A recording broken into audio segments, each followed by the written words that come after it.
Hello my dear student, मैं रोशन आनंद और आप सब देख रहे हैं हमारे यूट्यूब चैनल मैट्रिक संग्रह। और आज हम आप लोगों के बीच मैट्रिक परीक्षा 2026 में पूछे गए संस्कृत पेपर का एनालिसिस करने वाले हैं, जो आपके परीक्षा में पूछे गए उत्तर पुस्तिका सेट सी है और ये फर्स्ट शिफ्ट का है।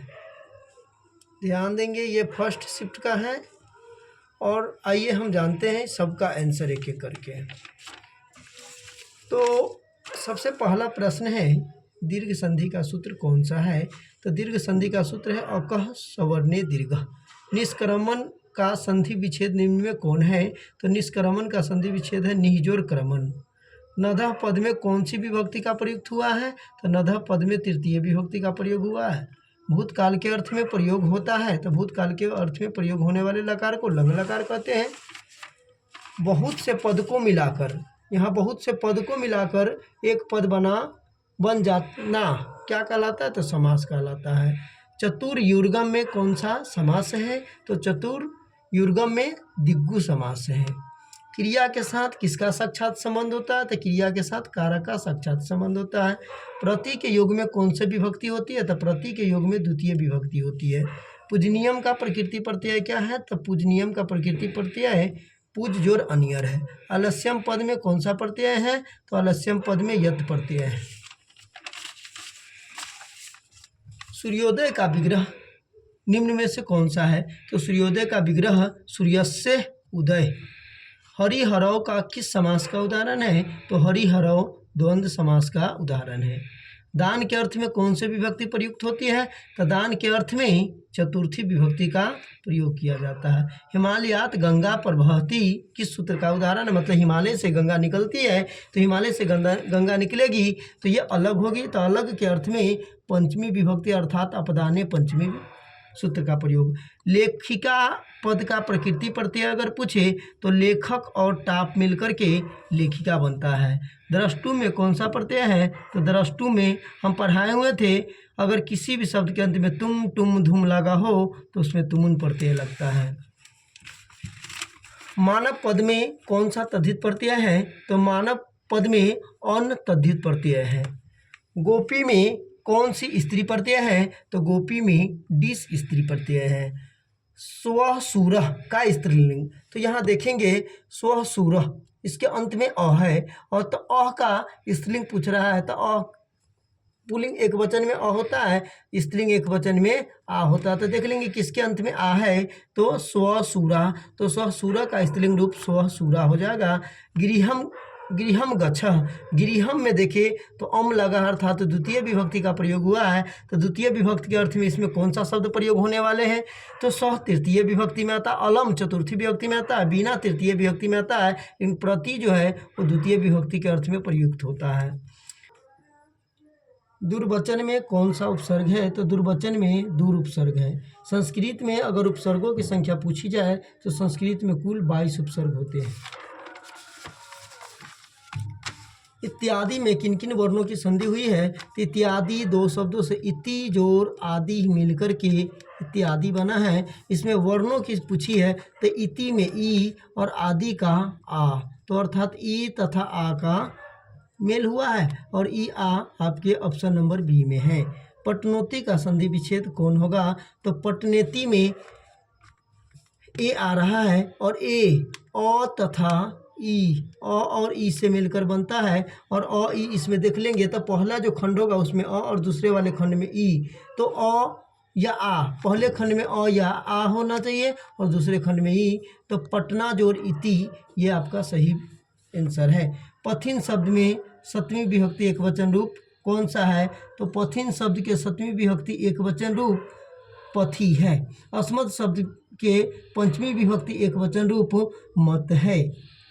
भव किस लकार का रूप है? तो भव आपका लोट लकार का रूप है। अस्था धातु के लोट लकार मध्यम पुरुष एक वचन, तो अस्था का परिवर्तित रूप होता है तिष्ट, और यहाँ से पूछ रहा है लोट लकार मध्यम पुरुष एक वचन, तो लोट लकार को याद करते हैं, तू ताम अंतु अ, तो तिष्ठ में अ लगेगा तो तिष्ठ ही होगा। तिष्ठ आपका ऑप्शन नंबर बी है। किस समास में अन्य पद की प्रधानता होती है?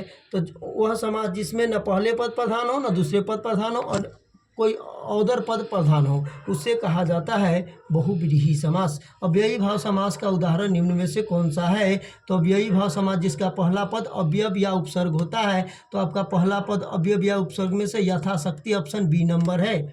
संस्कार पद में कौन सा उपसर्ग है? तो संस्कार सम जोड़ कार मिलकर के बनता है संस्कार, तो सम उपसर्ग है इसमें। शिवो उपासक, तो शिवो उपासक की बात करें तो शिवो उपासक का पहले संधि करते हैं, तो शिव जोड़ उपासक मिलकर के बनता है शिव जोड़ उपासक बराबर होता है शिव उपासक। तो शिव में अंत में अ आ रहा है और उपासक के शुरू में उ आ रहा है, अर्थात अ और उ का मेल हुआ है और अ उ आपके ऑप्शन नंबर बी में है। गो शब्द के सप्तमी विभक्ति एकवचन रूप क्या होता है? तो गो शब्द के सप्तमी विभक्ति एकवचन रूप गवी होता है। मात्रोपद में कौन सा विभक्ति का प्रयोग किया गया है?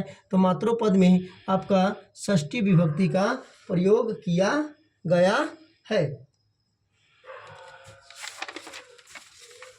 जही का मूल धातु क्या है? तो जही का मूल धातु हन है। रूपस्य योगम का समस्त पद अनुरूपम होगा। श्रमेन धनम भवति, श्रमेन अब बालक के याद किए होइएगा बालकेन, तो बालकेन तृतीया विभक्ति, तो इसी प्रकार श्रमेन में भी तृतीया विभक्ति लगेगा। मह्यम संस्कृत रुचते मतलब मुझे संस्कृत अच्छा लगता है, तो अच्छा लगने के अर्थ में तो दान हो नमस्कार हो या अच्छा लगने के अर्थ में चतुर्थी विभक्ति का प्रयोग होता है। किस पद में ल्यूट प्रत्यय है? तो लेखनम पद में ल्यूट प्रत्यय है। लोभ में कौन सा प्रत्यय है? तो लोभ में आपका हो जाएगा यत् प्रत्यय। भास के कितने नाटक प्राप्त हुए हैं? तो भास के कुल 13 नाटक प्राप्त हुए हैं। आज मानवता के विनाश का भय किससे होता है? तो आज मानवता के विनाश का मूल स्रोत असहयोग है। अष्टाध्यायी नामक ग्रंथ के रचनाकार कौन है? तो अष्टाध्यायी के रचनाकार पाणिनि है। धर्मार्थों का विग्रह क्या होगा? तो धर्मस्य अर्थस्य। षष्ठी चनादरे सूत्र, यहाँ सूत्र में ये षष्ठी चनादरे, अब पूछ रहा है कौन सा विभक्ति? तो षष्ठी विभक्ति होगा। पंचमी विभक्ति किस कारक में होती है? तो पंचमी विभक्ति अपादान कारक में होती है। किस पद में सत्री प्रत्यय है? तो सत्री प्रत्यय जिसके अंत में अन्न शेष होता है, तो पलायन के अंत में अन्न शेष है, इसलिए सत्री प्रत्यय पलायन सी ऑप्शन में होगा। नीति पद का प्रकृति प्रत्यय क्या होगा? तो नीति जो अंत में ती है तो ती टी धी बताए थे कीर्तन प्रत्यय में होता है, ऑप्शन नंबर सी। जगन्नाथ का संधि विच्छेद क्या होगा? तो जगत जोड़ नाथ मिलकर के बनता है जगन्नाथ। वच जोड़ कत से क्या बनता है? तो उक्त। मंगलम पाठ किस उपनिषद से मंत्र संकलित नहीं है? तो मंगलम पाठ में कठोपनिषद का मंत्र है, मुंडक उपनिषद का, श्वेताश्वतर उपनिषद का है, ऐतरेय उपनिषद का नहीं है। यूनान के किस राजदूत ने अपने स्मरण में पाटलिपुत्र का वर्णन किया है? तो मेगास्थनीज। मिथिला का दानशील और कार्णिक मंत्री कौन था? तो मिथिला का दानशील और कार्णिक मंत्री वीरेश्वर था। संस्कृत साहित्य कैसा है? तो ये संस्कृत साहित्य विपुल है। भारतीयों में भारतवर्ष के प्रति क्या होनी चाहिए? तो देशभक्ति। निष्क्रमण किस संस्कार के अंतर्गत आता है? तो शैशव संस्कार। महाभारत के उद्योग पर्व से संकलित पाठ निम्न में कौन सा है? तो नीति श्लोक। राम प्रवेश राम किसके जीवन में परम गति मानकर अध्ययन में लीन हो गए? तो शिक्षा कर्म को परम गति माने थे। किस काल में अनेक कुर्तियां भारतीय समाज को दूषित कर रही थी? तो मध्यकाल में। मंदाकिनी वर्णम पाठ कहाँ से लिया गया है? तो कालिदास के रघुवंश का बेसे। कनस्य दानवीरता पाठ में भगवान किम इच्छसी किसका कथन है? तो बोलता है भगवान आपको क्या चाहिए, ये कथन कर्ण का है। क्रिया बिना भार किम, तो क्रिया बिना ज्ञान भारम, क्रिया बिना भार क्या है? ज्ञान। तो इसका अब सही ऑप्शन बी हो जाएगा। मीमांसा दर्शन के प्रवर्तक अच्छा कौन है? तो मीमांसा दर्शन के प्रवर्तक जैमिनी है। बालकों की गति, तो बालकों की गति माता के बिना नहीं होती है। विजय भट्टारिका की पत्नी कौन थी? तो विजय भट्टारिका की किसकी पत्नी थी? तो चंद्रादित्य की। परम तृप्ति क्या है? तो विद्या परम तृप्ति है। करमवीर कथा पाठ में किसकी कथा है? तो राम प्रवेश राम की। स्वामी दयानंद के लिए कौन सा पर्व उद्घोषक सिद्ध हुआ? तो शिवरात्रि का पर्व। कौन सीता को मंदाकिनी का वर्णन सुनाते हैं? तो राम सीता को मंदाकिनी का वर्णन सुनाते हैं। व्याघ्रपति कथा में कुत्र त्वः कंगनम, कहाँ है तुम्हारा कंगन, कौन बोलता है? तो पथिक बोलता है। अवैर करुणा और मैत्री भाव से किसकी उत्पत्ति होती है? तो शांति की उत्पत्ति होती है। इंद्र किस रूप में कर्ण के समक्ष आए थे? तो शक्र के रूप में, लेकिन शक्र नहीं है तो शक्र ब्राह्मण को ही कहा जाता है, इसलिए आपका सही ऑप्शन ब्राह्मण हो जाएगा। हितोपदेश कैसा ग्रंथ है? तो हितोपदेश बाल कथा ग्रंथ है। शास्त्रकारा पाठ किस शैली में है? तो प्रश्न उत्तर शैली में है। अनोनियान महतोमह्यान, यह पदांश किस उपनिषद से है? तो अनोनियान महतोमह्यान ये उपनिषद कठोपनिषद से है। पाटलिपुत्र में कौमुदी महोत्सव किस ऋतु में मनाया जाता है? तो शरद ऋतु में। किसने असली आलसियों को आग से बचाया? तो नियोगी पुरुषों ने। वरदाम्बिका परिणय किस प्रकार का काव्य है? तो ये चंपू काव्य है। अपागाभी का अर्थ क्या होता है? तो झरनों के द्वारा। भारतीय संस्कृति में कितने संस्कार होते हैं? तो भारतीय संस्कृति में कुल 16 संस्कार होते हैं। जन्म से पहले 3, शैशव में 5, शैशव में 6, शैक्षणिक में 5 और गृहस्थ में 1 और मरणोपरांत 1। पाटलिपुत्र के किस नदी के किनारे है? तो गंगा नदी के किनारे। कुटनिम ताप्तम काव्य के कवि कौन है? तो दामोदर गुप्त हैं। अहो कथम कोलाहलः, यह कौन से किसकी उक्ति है? तो ये प्रथम आलसी की उक्ति है। याज्ञवल्क्य अपनी पत्नी मैत्रेयी को किसकी शिक्षा देते हैं? तो आत्मतत्व की। भारतीय धारा कैसी है? तो विशाल है। पुंसवनम संस्कार का उद्देश्य क्या होता है? तो गर्भस्थ में संस्कार का आरोपण। उत्तम शांति क्या है? तो कहा गया है अहिंसा परम सुख वाहा, मतलब उत्तम शांति क्या देती है? तो अहिंसा। करमवीर कथा में प्रशासन के क्षेत्र में कौन लोकप्रिय हुए? तो राम प्रवेश राम। स्वामी दयानंद द्वारा किस धर्म के प्रचार प्रसार पर बल दिया गया? तो वैदिक धर्म के। व्याघ्रपति कथा पाठ में किसके लिए कौनते शब्द का प्रयोग किया गया है? तो युधिष्ठिर के लिए। उपसर्ग से निर्मित शब्द है तो उपनयन। जगत गौरवम का संधि विच्छेद, जगत जोर गौरवम, तो जगत जोर गौरवम सही ऑप्शन ए है। नरकस्येदम में कौन सा संधि है? तो स्वर संधि। नम धातु के लीट लकार का रूप क्या है? तो नश्यति। कुरु किस लकार का रूप है? तो लोट लकार का।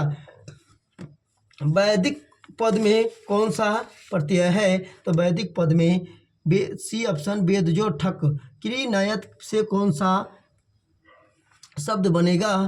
तो क्रिनयत से आपका शब्द कार्य बन जाएगा।